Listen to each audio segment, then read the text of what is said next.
Hello there, I'm McCabe, this is Channel for Anything and Everything, and NASA suspended activities with Russia. You might ask, well, why would NASA feel it's okay to suspend all space activities? Minus the space station.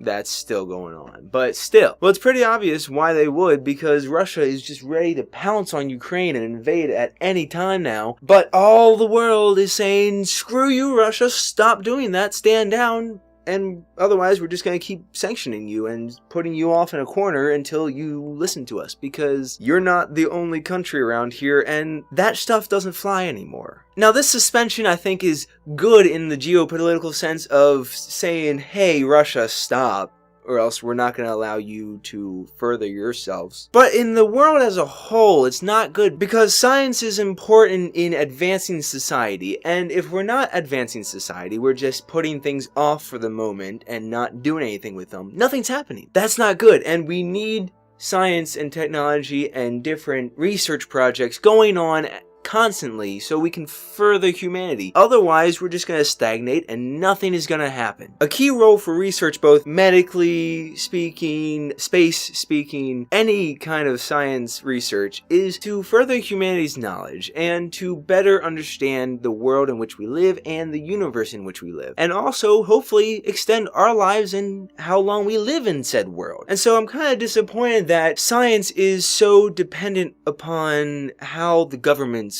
in the world work. If, say, US gets pissed off at Russia, any cooperative research is put on hold for a second, and nothing happens. We're just left there twiddling our thumbs, waiting.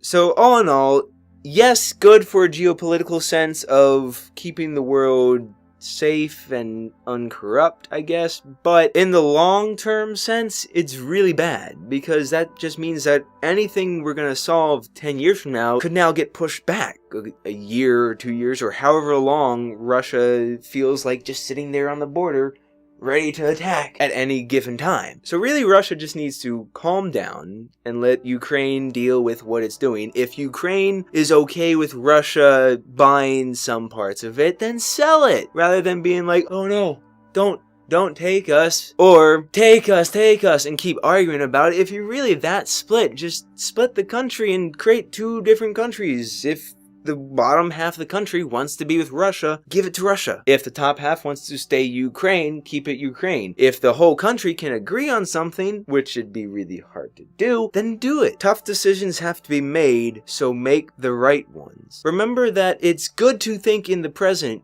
but it's also important to remember the past and to think of what is going to happen in the future, what could be the future, and you are the future, so think about it. Plan ahead rather than being like Congress, which can never get a budget out. And speaking of budgets, Congress isn't doing such a good job of that either, because they're just pushing NASA years and years back, because they're just giving little tiny bits of money and less each year. That's not a good thing for advancing humankind. That should be one of the primary purposes of what Congress does and what the government does and what research does. It's just better humanity. So I leave you with that for today. Thanks for watching. I hope you enjoyed. Have a great day and subscribe. It's a really good thing to have just time where you can just sit and do nothing.